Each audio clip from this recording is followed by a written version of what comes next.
prettiest thing I ain't never in all my born days. How'd an old mountain goat like me ever get a young'un like you? You're a queen. That's what you are in that shiny dress standing there. You're a queen. Feel it, Paul. It's slicker than a toad's belly. I'll be if it ain't. What kind of dress they call that? This is what you call a ball gown. A ball gown? Well, you's even catching on to what they's named. Well, Miss Hathaway, she pinned a piece of paper onto every dress she got me, telling what it was for. You better tote along the shotgun, keep fellas away. Oh, no, Paul. That's what I'm going out for, to meet some fellas. Hallelujah. You know, you're going to find out something I've been saying is the truth. You don't have to dress up in boys' clothes to have fun with boys. I'm going to keep my promise, Paul. I ain't going to wear nothing but dresses for 3 whole days. And I'm going to keep my promise, too. If you don't have just as much fun as you did climbing trees and wrestling, you can go back to wearing your pants and shirt. Goodbye, Paul.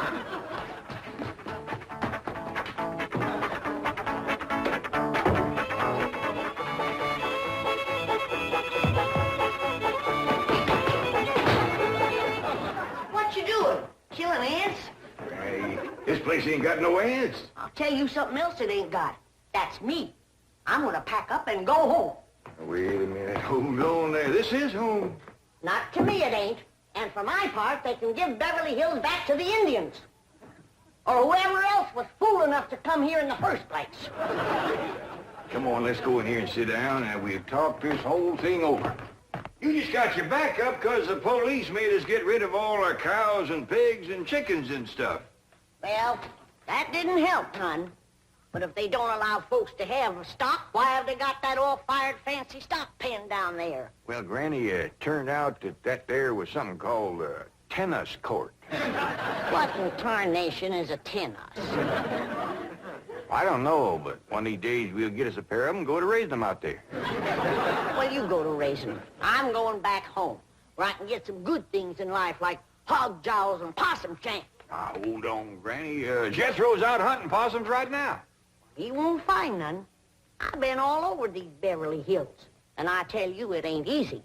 Climbing fences and walls and jumping over hedges to get around those cement ponds where there are a lot of half-naked women laying there smearing themselves with oil and yelling at you to get out, get out. I tell you, Jed, this place is full of the laziest, greasiest, unfriendliest mess of people I ever did lay my eyes on. Here's Jethro. Hi, boy. What'd you get? I got chased by a fellow with a club. Now, you hear that, Jed? It says Beverly Hillbillies picking on a little boy like Jethro.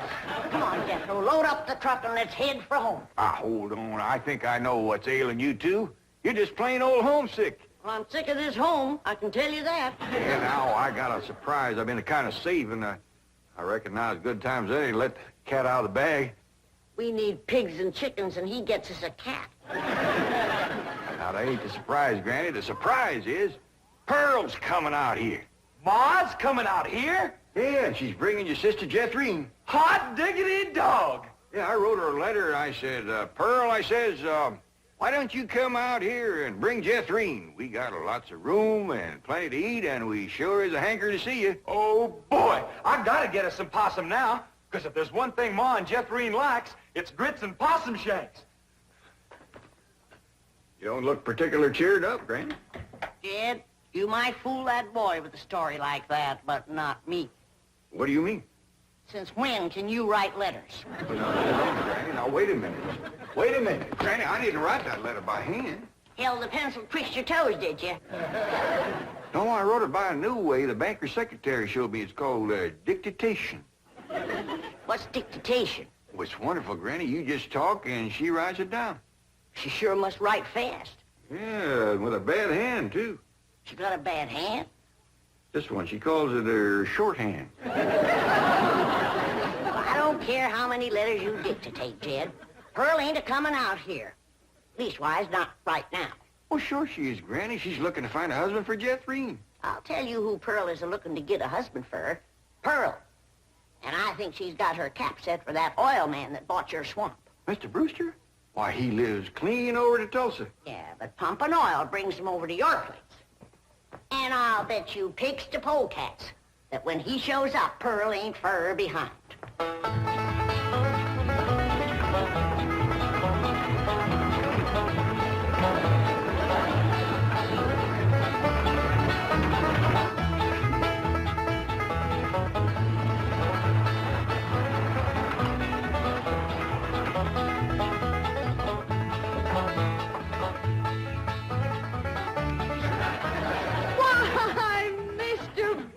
Of all people, fancy meeting you here. Small world, ain't it? Yes, it certainly is. Oh, this here's my daughter, Jethreen.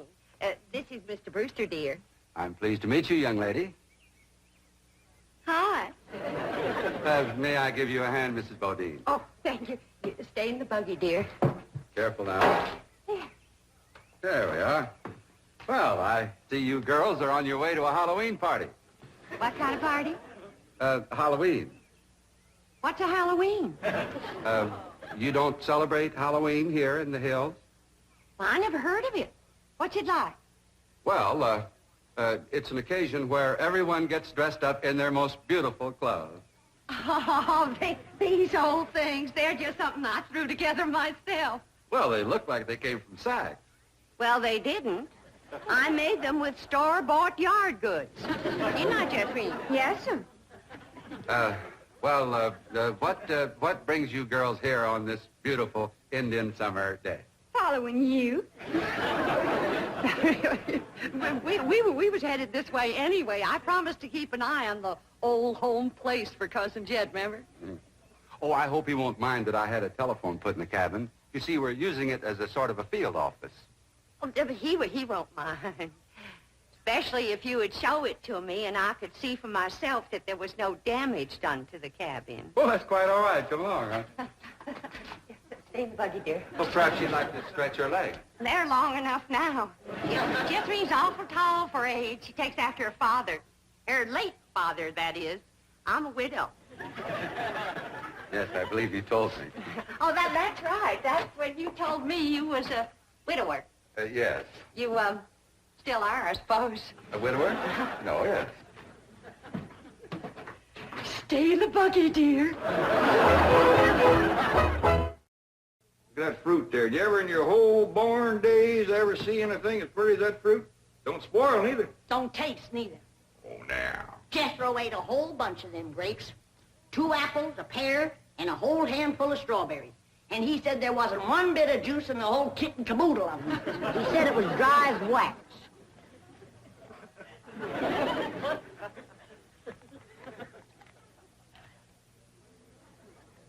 Here's a mighty dry and gummy. Maybe you ain't supposed to eat this fruit. That's the trouble with this miserable place. You ain't supposed to do nothing. You ain't supposed to have cows or pigs or chickens.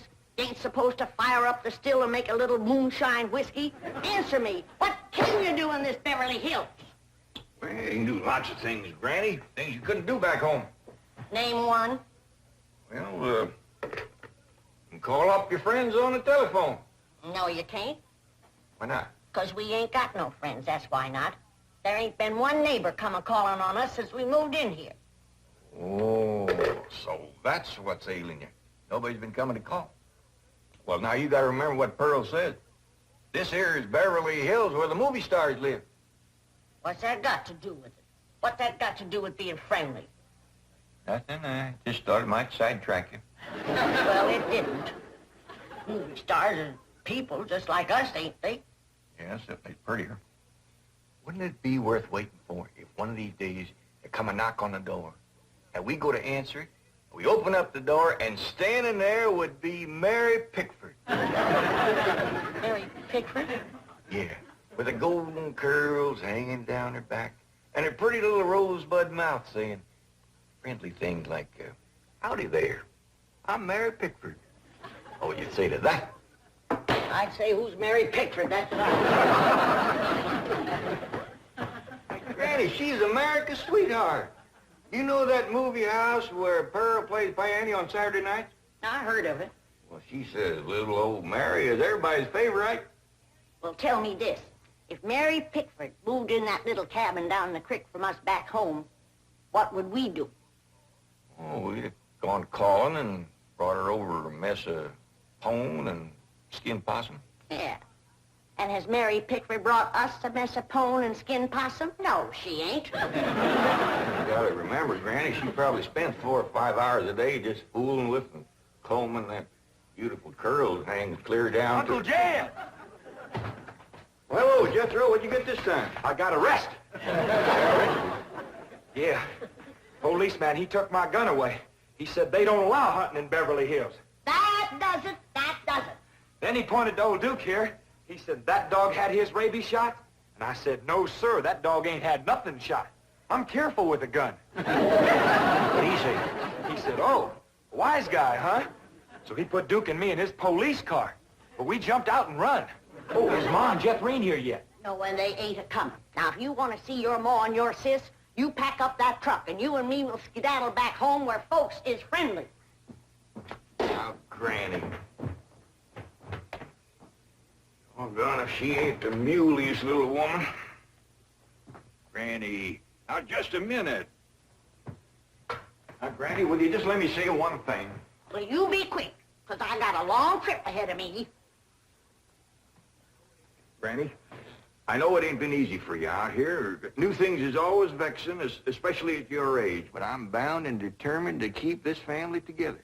And if you go back to the hills, we's all going with you. I'm asking you please to stay. Not for my sake, but for Ellie Mae.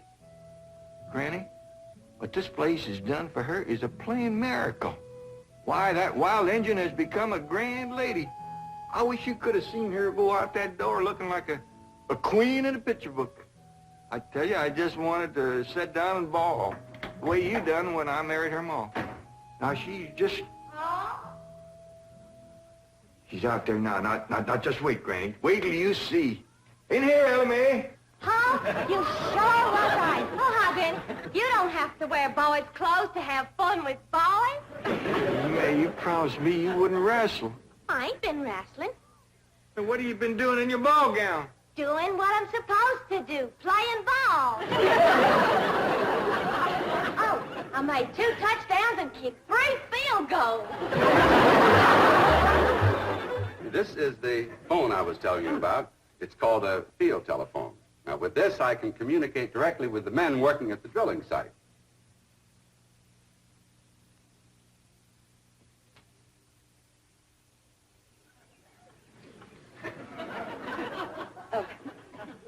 Any young men down there? Oh, yes. Any unmarried young men? I'm sure there are.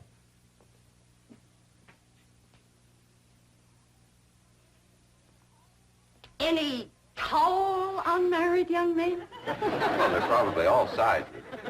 Yeah. Suppose it gets pretty lonesome working down there. Well, it's very likely. This is rather an isolated area. Any specially tall, specially lonesome, unmarried young ones? I don't think I can call any by name, no. Uh-huh.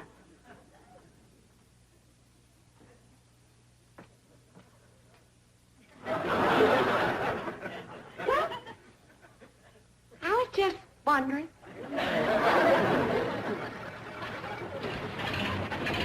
Excuse me, ma'am. Could you tell me where the oil drillers are working today? Well, now. What have we here? Rebecca of Sunnybrook Farm, and pretty, too. Ooh-wee. I bet you're an armful of mama. I mean it, honey. I like big girls. You just do things to me. You carry me away. All right. Hey, what's going on here?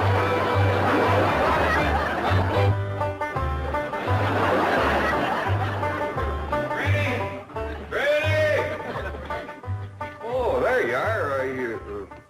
What are you doing? I'm figuring. And I figure best when I'm fishing. Ain't no fish in there. I ain't fishing for fish. I'm fishing for figuring. Hey, what kind of figuring you fishing for? I'm fishing to figure how I can get home. Granny, I've been doing some figuring, too. You know, I think I got it figured out how come the neighbors ain't come to visit us. I'm listening. Well, I got it figured. Out here in Beverly Hills, instead of them coming to see us, we go to see them. How come? Oh, I don't know how come. That's just the way I got it figured. Mighty convenient figuring. Granny, it wouldn't do no harm and to give it a try. A lot of things is different out here. Well, I'll fish on it for a spell. Well, let's see now. Which neighbor shall we call on first? Mr. Drysdale's off in Boston with his missus, so let's go this way. If you ask me, let's go back that way. Now, Granny, you promised. Come on, everybody, let's go. You reckon they'll give us a mess of pone or something, Pa? Or maybe some salted down possum. Probably so lie on us.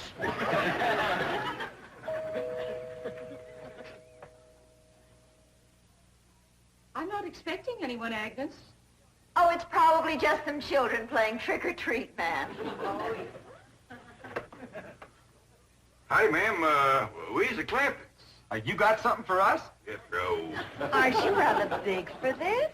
Yes, ma'am, we are. In fact, I don't see how anybody gets through that little door.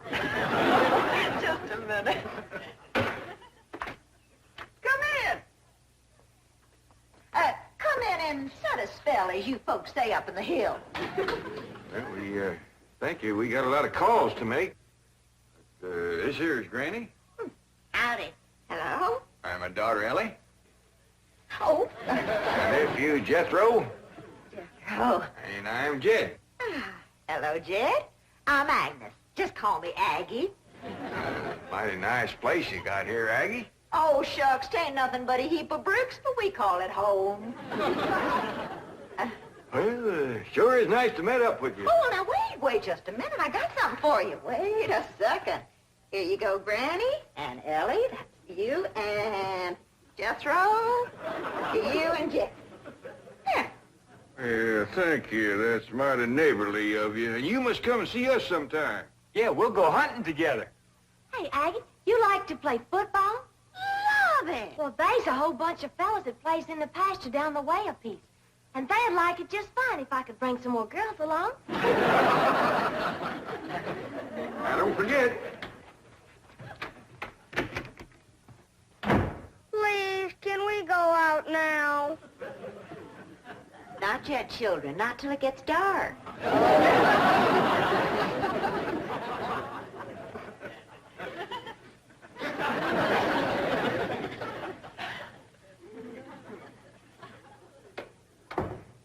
Ain't that the most pitiful thing?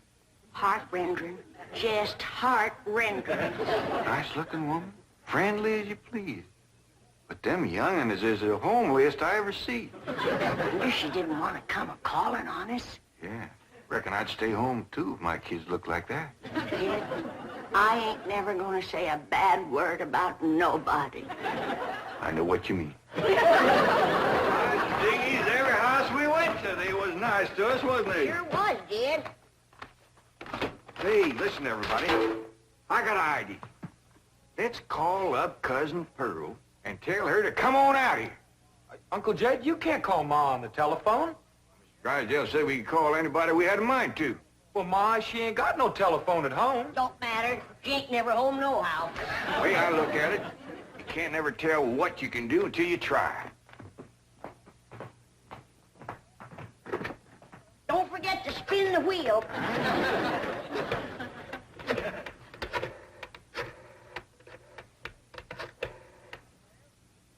Howdy, ma'am. I want to talk to Pearl Bodine back in Oxford. That's right, operator. J.D. Clampett in Beverly Hills. Jed's sure gonna be surprised to hear me talking at him on this thing. Oh, they're ready to make the connection. Oh! Dad! That you, Dad? You betcha it is. Hello, Pearl, you old rascal. What you doing down there? Huh, there ain't Pearl. This here's Ellie. Jethro talk in a minute, but first I want to say something. You gotta come out here to Beverly Hills and bring Jethrine. If she can't get a husband out here, there ain't no hope. You ain't never seen so many homely young'uns in all your born days.